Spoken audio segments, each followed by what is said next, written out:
Between 3,500 and 4,000 Swedish-born men fought in the American Civil War. They came from rocky farms and crowded ports. They came for land. They ended up at Shiloh, at Vicksburg, at Gettysburg, in the iron turret of the Monitor, in Andersonville prison, in the White House across a desk from Abraham Lincoln himself.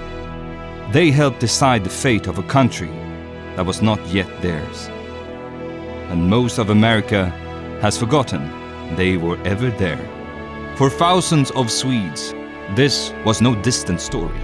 It was the world they had just begun to call home, and it was about to ask everything of them.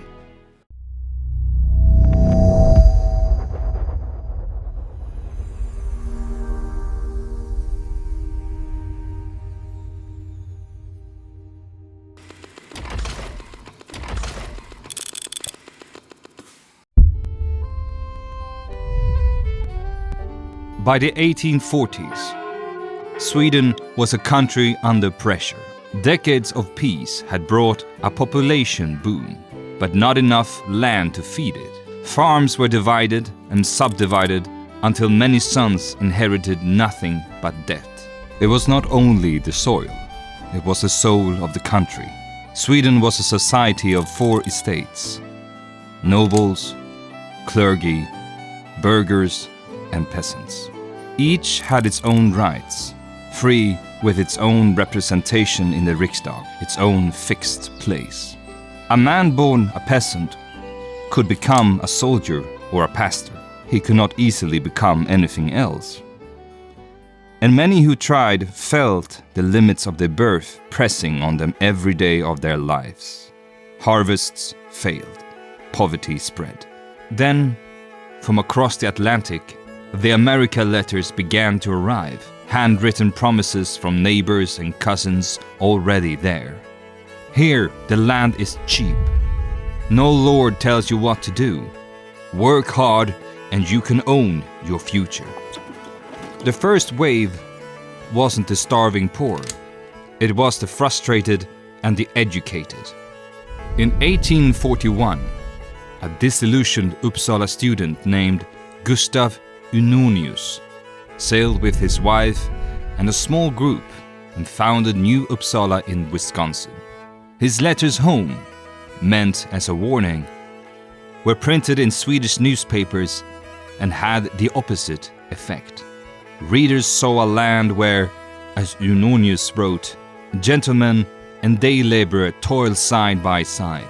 To people exhausted by the old order, it sounded like heaven. The farmers came next. In 1845, 25 men from Kisa in Östergötland landed in New York, the first real peasant group.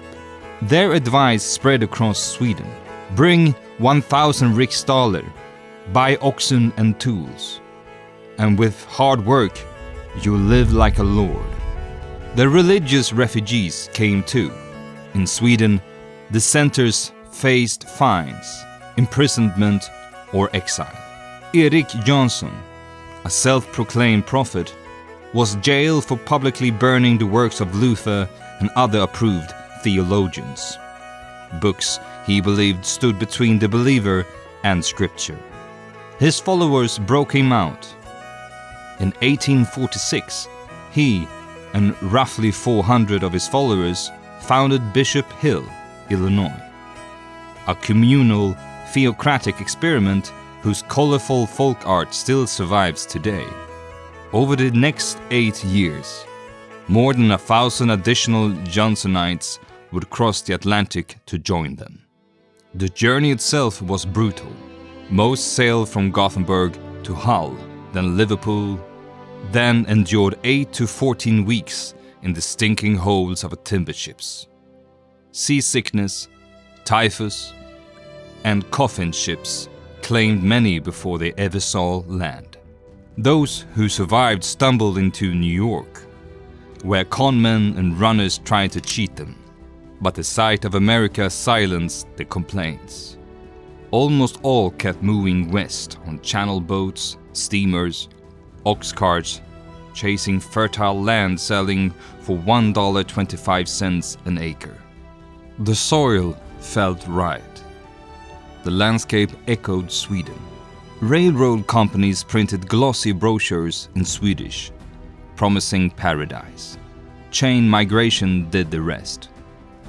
One successful letter brought 20 families. By 1860, roughly 18,000 Swedish-born lived in the United States, half of them in Illinois alone. They built tight communities, Lutheran churches ringing with Swedish hymns, newspapers like Hemlandet in their own language, farms carved from prairie. These settlers carried a complicated history with slavery. Medieval bondage in Sweden had ended in 1335, 500 years before America. But the Swedish crown had kept a slave trading port in the Caribbean for 60 years, and slavery in the Swedish colony of St. Bartolomeo was only abolished in 1847. By the 1850s, most Swedish pastors and editors in the Midwest spoke against slavery in the new country. At first, many Swedes had aligned with the Democratic Party, which sold itself as the friend of the immigrant. But after 1852, as Democrats pushed for the extension of slavery, the Swedes turned away. When a self-made man from the frontier ran for president, Swedish America saw itself in him. They called him Honest Abe. Lincoln returned the affection. In a Chicago speech on July 10, 1858, he said, "We have, besides these men, descended by blood from our ancestors, among us perhaps half of our people who are not descendants at all of these men. They are men who have come from Europe, German, Irish, French, and Scandinavian. Men that have come from Europe themselves, or whose ancestors have come hither and settled here, finding themselves our equals in all things."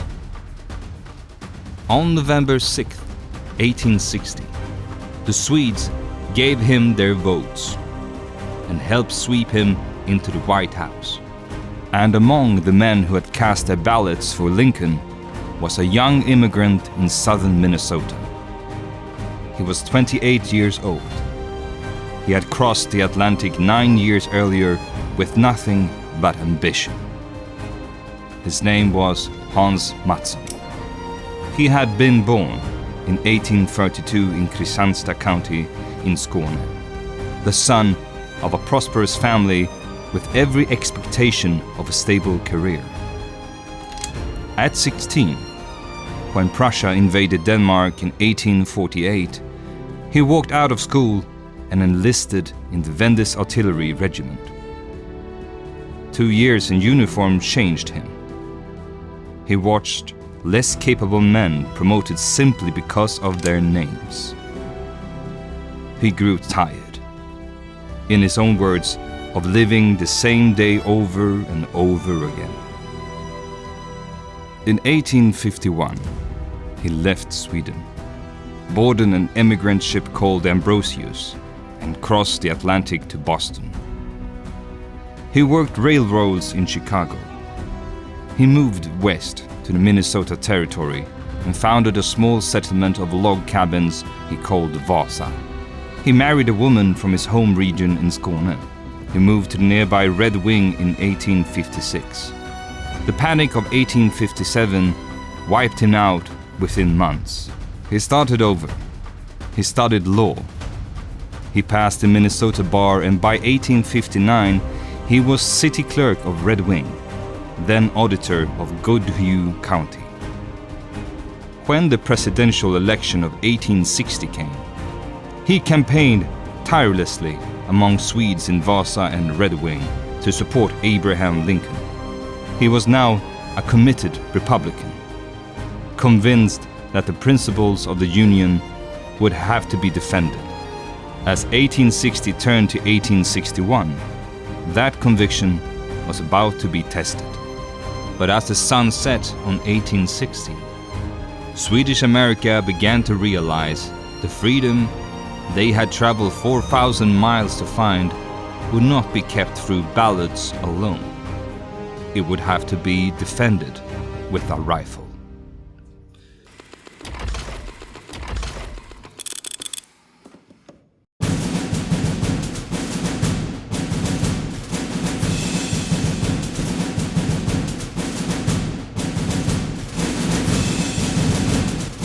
To the south, a Republican in the White House was an existential threat. The Union began to shatter in real time. South Carolina seceded first on December 20th, 1860. Within weeks, Mississippi, Florida, Alabama, Georgia, Louisiana, and Texas followed. In February 1861, in Montgomery, Alabama, a new nation was born, the Confederate States of America. Jefferson Davis became its president. By the time Lincoln took his oath of office in March, he was the president of a house already divided. Lincoln refused to recognize secession. He called it rebellion. The breaking point came at a tiny island of brick and stone in Charleston Harbor, Fort Sumter. On April 12, 1861, at 4:30 a.m., the first Confederate mortar arched over the water. The cannons roared for 34 hours. 3,000 shells fell on the fort. When the smoke cleared on April the 14th, the stars and stripes were lowered in surrender. The long peace was over. 2 days later, Lincoln called for 75,000 volunteers. 4 more states, Virginia, Arkansas, Tennessee, and North Carolina, joined the Confederacy. Richmond became its capital. The lines were drawn, and the numbers were staggering. The Union had 22 million people, factories, railroads, and immigrants pouring in. The Confederacy had 9 million, about 3.5 million of them enslaved, but a proud military tradition. Many of America's best officers, Robert E. Lee among them, chose home over Union. In the North, the mood was shock, then fury.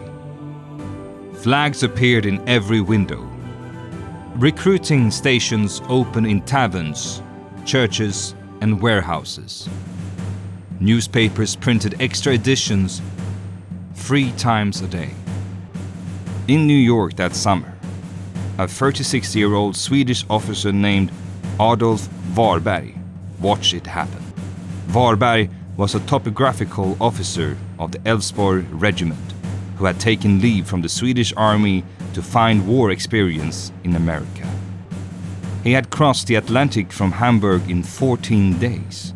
He arrived in what he called the metropolis of the New World, and he wrote home in astonishment. Never has a people so sprung to arms. Unimaginable masses gathered daily to meetings. The whole city was in a movement that cannot be described. Streets, churches, houses, trees, people, horses, carriages, ships, all bore emblems of the Union. The Swedish immigrants responded as quickly as the native born, but at first, a federal rule stood in the way. Applications were not accepted from foreigners who didn't speak English. It was only when Secretary of State William H. Seward learned that many of these immigrants brought professional military training that the rule was relaxed. Word of the war even crossed back to Sweden. American consulates in Swedish ports began offering free passage to the United States in exchange for enlistment. So many young men signed on that the Swedish government issued a public warning, pleading with citizens not to act hastily and emigrate just to fight a foreign war. For the 18,000 Swedes already in the north, this was a moment of reckoning. They had come to America to escape Europe's compulsory service and rigid hierarchies. Now they were volunteering for a war bloodier than anything Sweden had seen in decades.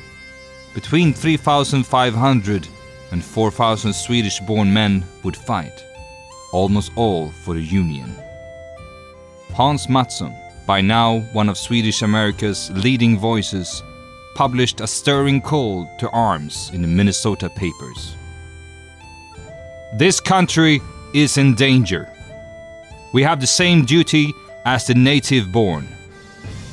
The road to glory and honor is open to us. Let us, without hesitation, place ourselves on the side of freedom, with our arms and our lives, if necessary. Why did they join? They were fighting for a flag, but they were also fighting to belong. As the editor of Hemlandet put it, we owe loyalty to our adopted land. We cannot embarrass Sweden by standing idle. They invoked the ghosts of Swedish history. Gustav Vasa, Engelbrekt, framing the American War as a new chapter in an old struggle. Practicality played its part too. A soldier's pay was $13 a month, steady money for a struggling farmer.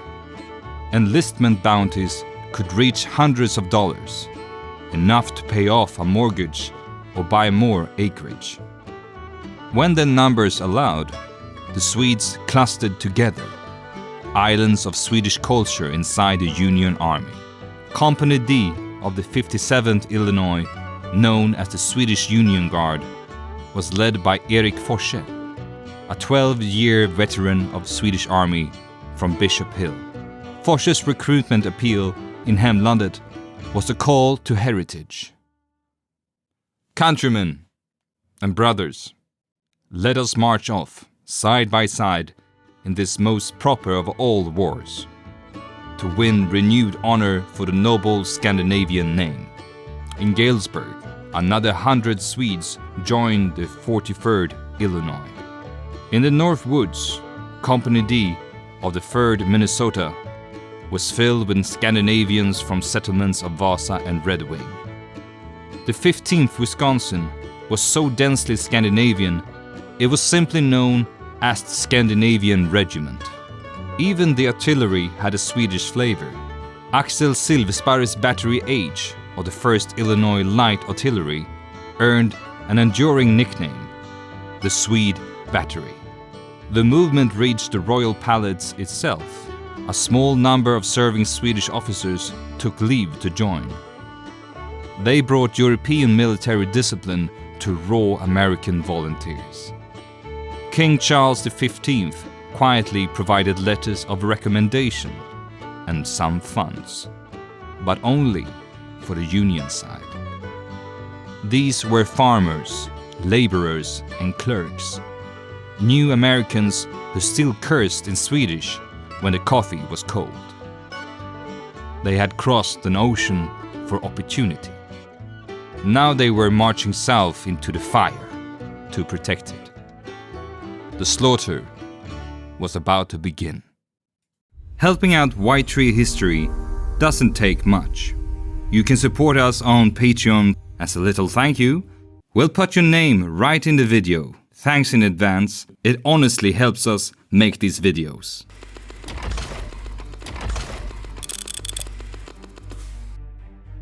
The American Civil War was fought across two vast theaters. In the east, armies clashed across Virginia in bloody, indecisive campaigns. But in the west, the war was won in the mud and in the marshes. This was where the Swedes lived, and this was where they fought. Under Grant and Sherman, Swedish regiments marched through swamps, forests, and burning towns, facing a relentless cycle of hunger, disease, and combat. One of the first shocks came not from the south, but from their own backyards. In August 1862, while many Swedish men were already fighting in Tennessee, the Minnesota frontier exploded. Dakota warriors, pushed to the brink of starvation by broken treaties and corrupt agents, rose in a desperate revolt. Swedish homesteads burned. Families who had only just finished their first log cabins were forced to flee or were killed. The frontier the Swedes had carved from wilderness became a battleground overnight. The 3rd Minnesota, including Company D, recruited by Hans Mattsson, was rushed back from the front to defend their own people. At the Battle of Wood Lake, they helped crush the uprising, but the victory left a bitter legacy. On December 26, 1862, Swedish soldiers stood in a grim cordon around a massive scaffold in Mankato, Minnesota. They watched as 38 Dakota men were hanged, the largest mass execution in American history. It was a brutal and tragic chapter that left scars on both sides. Further south, the real war had begun. In April 1862, at a place called Shiloh, Tennessee, the Bishop Hill Company of the 57 Illinois charged into a nightmare. They were still carrying outdated muskets, weapons that often failed after the first few shots. In 2 days of close quarters fighting, the regiment lost 187 men. Erik Forsse, the former Swedish sergeant, emerged a hero, eventually rising to the rank of major. This single battle saw more American casualties than all previous US wars combined. Nearly 24,000 killed, wounded, or missing. Grant later described a field so covered with the dead that one could walk across it, stepping on dead bodies without a foot touching the ground. For the Swedish soldiers of the 55th Illinois, the big picture mattered less than the visceral horror. One soldier wrote, "My chief memories are the battlefield horrors. Mangled humanity, dead horses, deep mud, horrible stenches and insufficient food.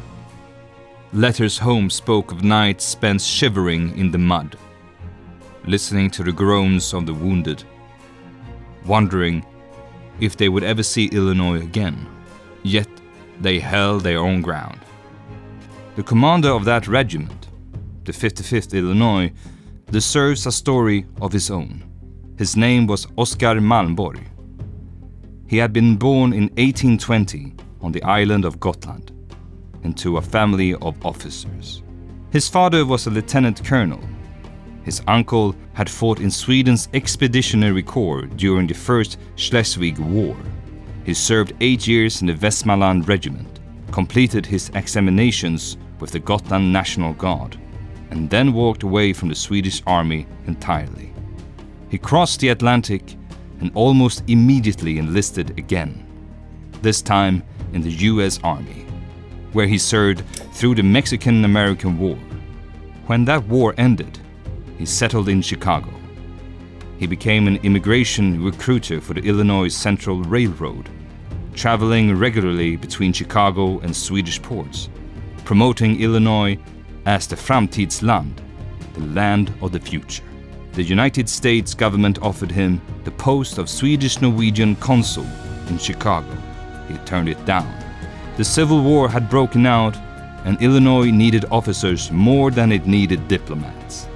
Malmborg accepted the post of Lieutenant Colonel of the new 55th Illinois Infantry, a regiment that would eventually march under William Sherman. Malmborg drilled the 55th Illinois with a discipline his American volunteers called tyranny.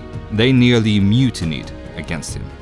But at Shiloh, Malmborg proved his worth. When his commanding officer was wounded, Malmborg took charge of the brigade. His superiors called his unit one of the most reliable in Grant's army. The 4th Minnesota was among those pushing deep into the south. Private Eric Young wrote home describing a 1,500-mile journey by steamboat to reach the slave states. After the Battle of Corinth, where the Union took thousands of prisoners, he expressed the cynical exhaustion of so many soldiers. If the North had had devoted generals, the war would have been over. They wanted to last for years because they have large salaries. The war also brought humiliation. At Murfreesboro in July 1862, the 3rd Minnesota, including many Swedes, was surprised and surrounded by Nathan Bedford Forrest's cavalry. Their colonel surrendered after consultation with his officers. The Swedish corporal Olof Liljegren, promoted just that day before, later wrote bitterly that most of the men would rather have died than become prisoners. Paroled in shame, they spent months rebuilding their reputation. The war effort was not solely a man's burden. Swedish women organized supply drives, ran farms in the absence of husbands and sons, and some accompanied the troops as cooks and nurses. Mrs. William H. Holstein, descended from the early Delaware Swedes, won national praise for her tireless service in army hospitals after Antietam, Chancellorsville, and Gettysburg. Tragedy also struck the small handful of Swedish-blooded commanders who wore the Confederate gray. The 1860 census listed only 713 first-generation Swedes in the entire South. Even rarer was a Confederate general of Swedish descent. Brigadier General Roger W. Hansson, son of a Swedish-born attorney in Kentucky, led the famed Orphan Brigade in a desperate charge at the Battle of Stones River outside Murfreesboro, Tennessee, the same town where the 3rd Minnesota had been forced to surrender to Forrest just months earlier. On January 2nd, 1863, Hansson was struck above the knee by the fuse of a spent artillery shell. He died 2 days later. He was 35. A Swedish-descended general fallen for a cause his countrymen had almost universally rejected. The hardest trial came at Vicksburg. For months in 1863, Swedish soldiers lived in trenches and tunnels under relentless sun and constant artillery duels. Oskar Malmborg directed his guns even as shrapnel tore into his face, striking first one eye, then the other. He refused to leave his post until the city fell on July the 4th. The wound would slowly blind him for life, but he kept commanding even as his officers feared he would lose his sight on the spot. Beside Malmborg, in those trenches stood another Swede. To understand the role he played, you have to know the road that brought him there. He had not been born with that name. He entered the world in 1821 in Kristianstad County in Skåne as Carl Johan Möller, the son of a humble under-officer family. At 18, he joined the Wendes Artillery Regiment, the same regiment that Hans Mattsson would later serve in, and like many ambitious Swedish soldiers of his era, he adopted a new name, Storbrand. He rose to sergeant. He married. He fathered 4 children, only one of whom would survive to adulthood. He served briefly in the Swedish Expeditionary Corps in Schleswig in 1848. By 1850, he had seen enough of the Swedish class system. He requested discharge, and that same year, with his wife and young son, he boarded a ship for America. He was 29. The family settled in Chicago. 3 more children were born there.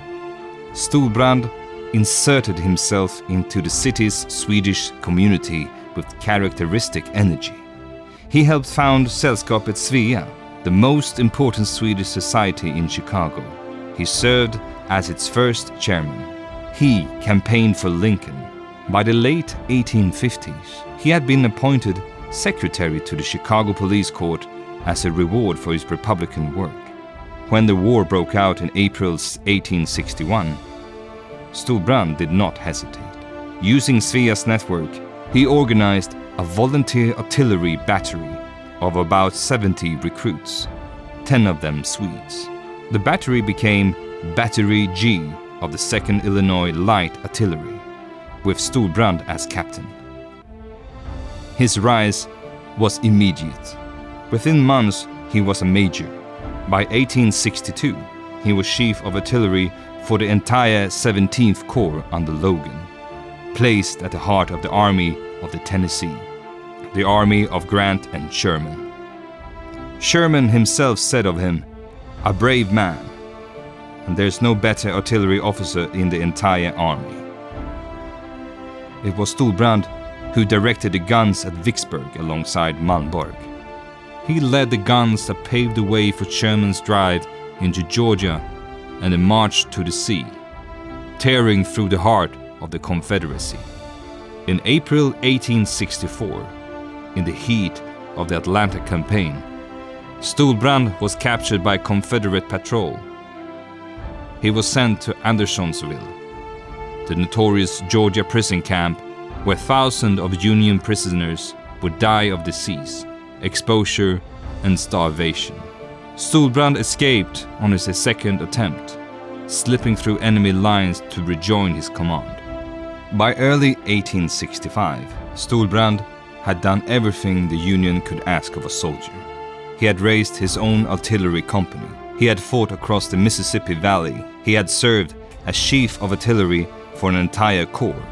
He had survived Andersonville, and he was still, officially, only a major. He had finally reached his limit.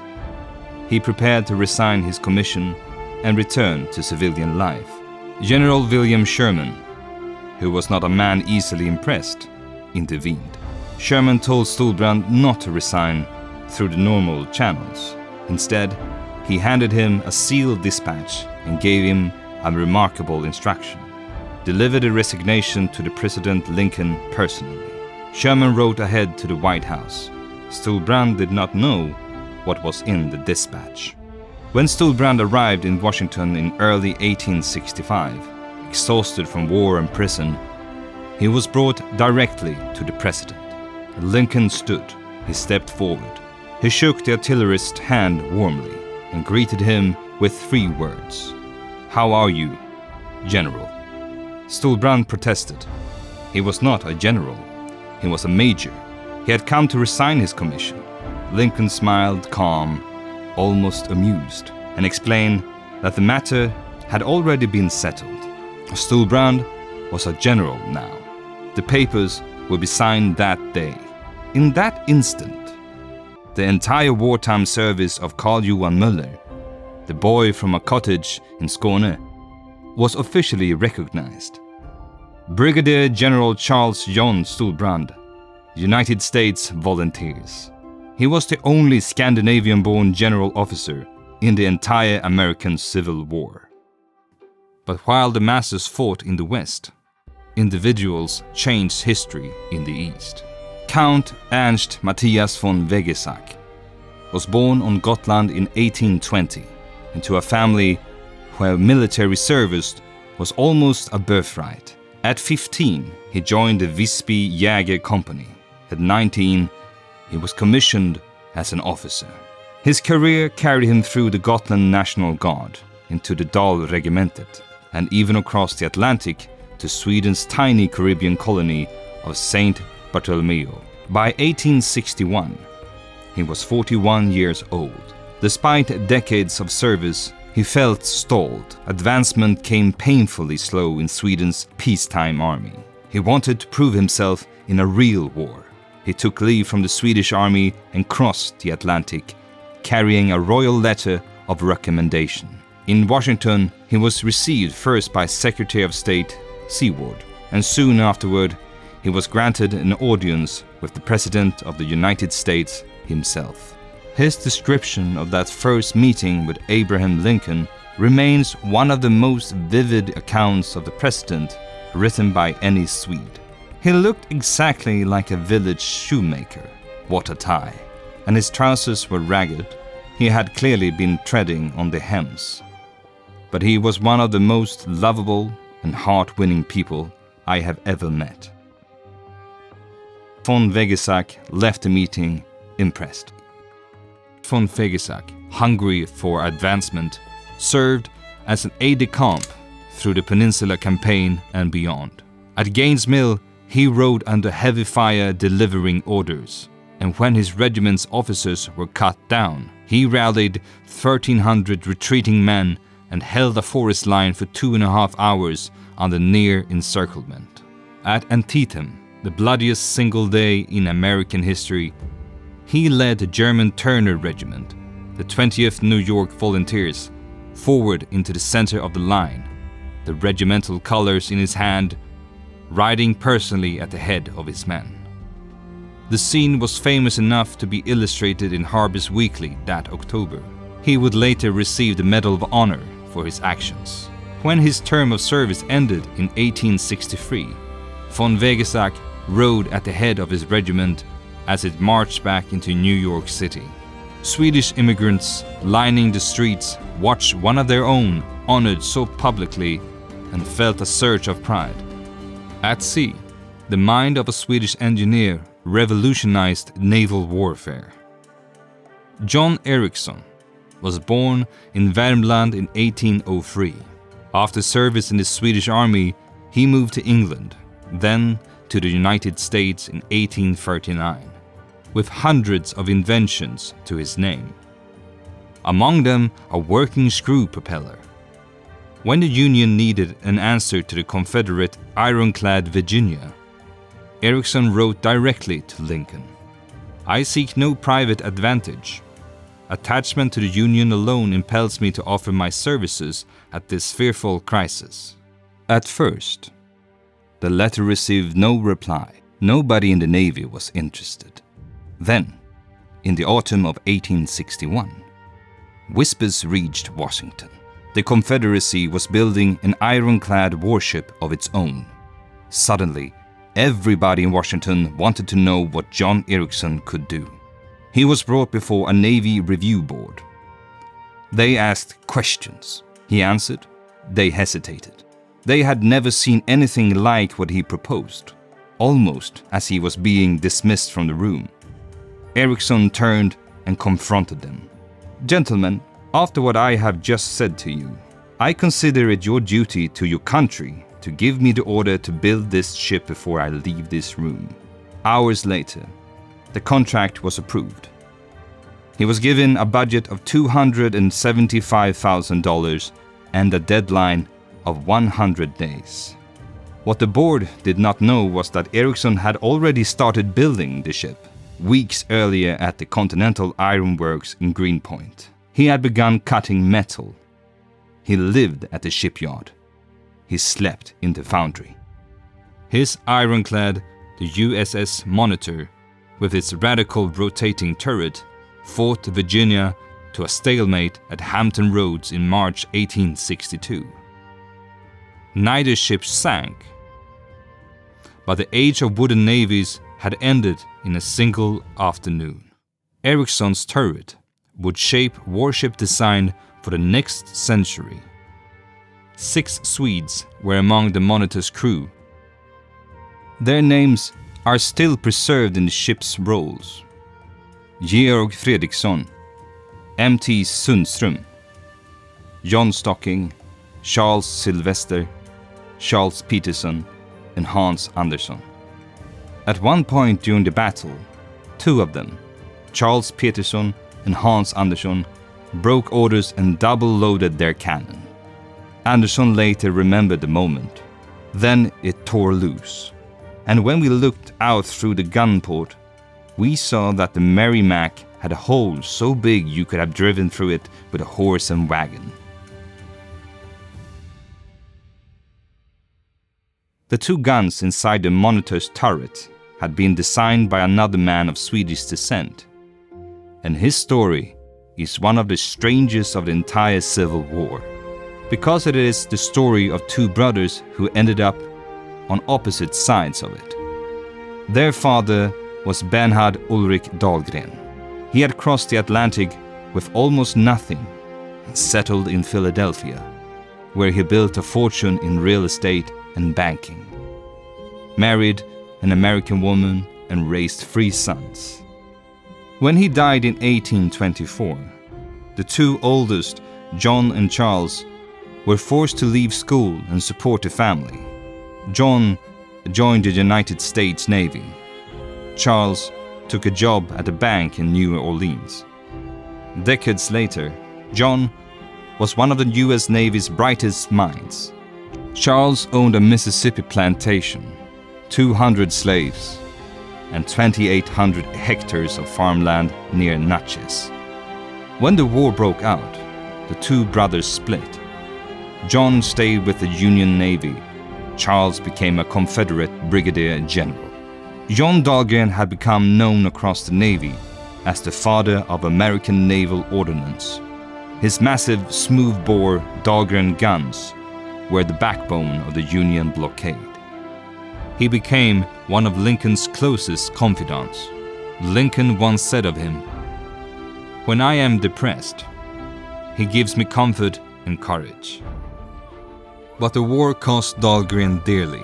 His son, Colonel Ulrich Dahlgren, a young cavalryman who lost a leg at Gettysburg and rode on with a wooden one, was killed in March 1864 during a daring, controversial raid aimed at freeing Union prisoners in Richmond. Papers found on his body allegedly ordered the killing of Confederate President Jefferson Davis. The Dahlgren affair inflamed both sides.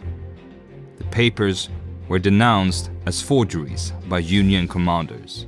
Ulrich was 21.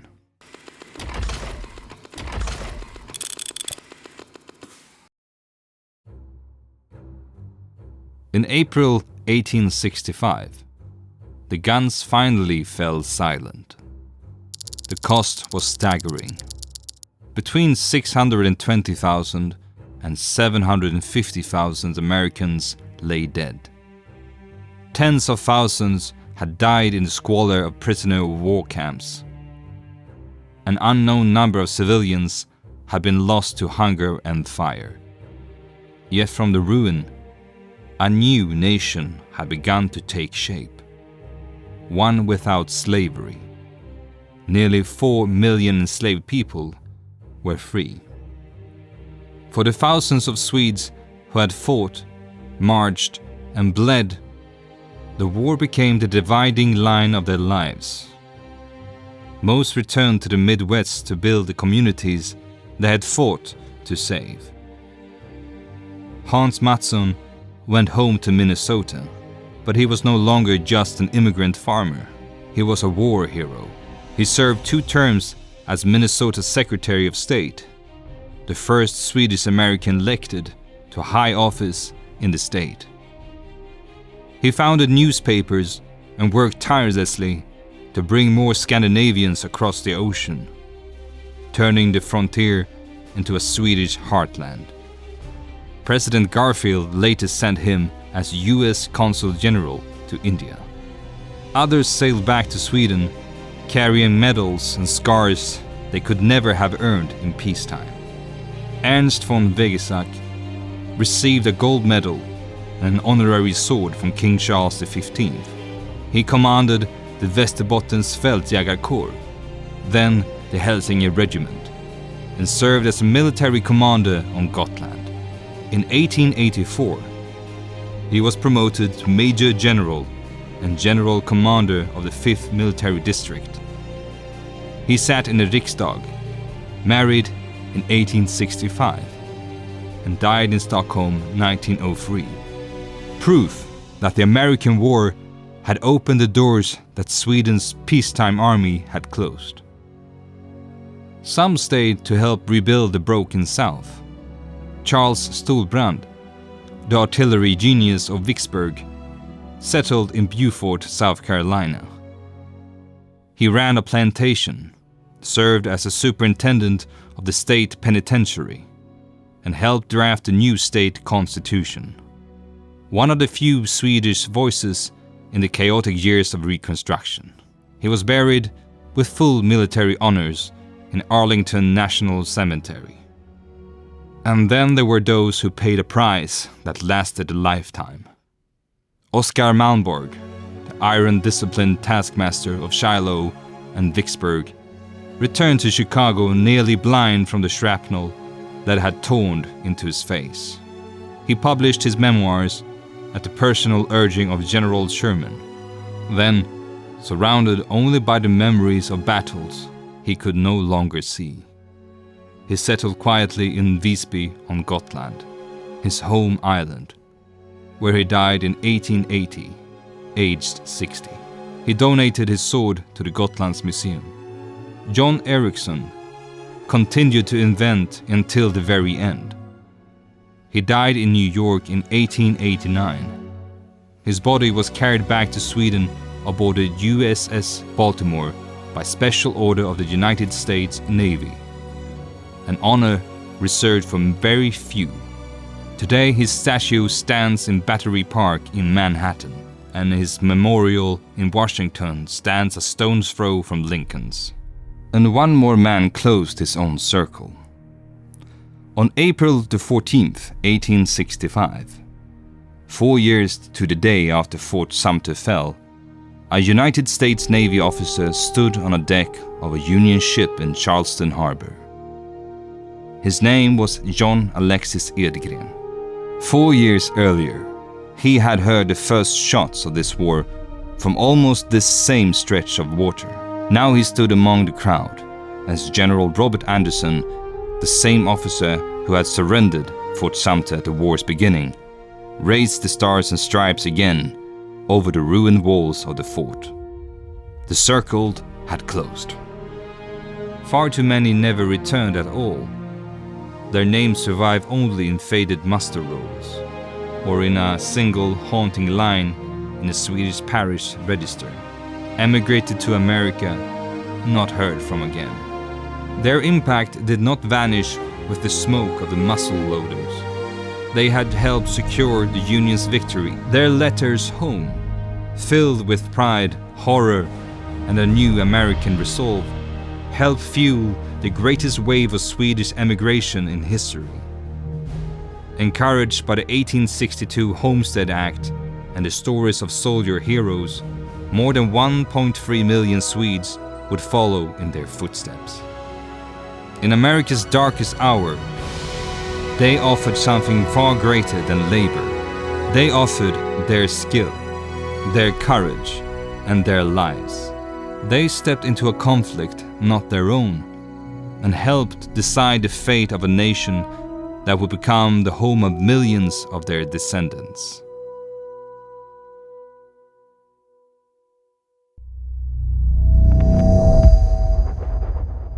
That's where we'll leave the Swedes of the Civil War, for now. If you want more stories like this one, we've got more videos coming this year, and subscribing, liking, and commenting is free. It's the single most useful thing you can do to help us make them. Thanks for watching. We'll see you in the next one. And remember, history awaits.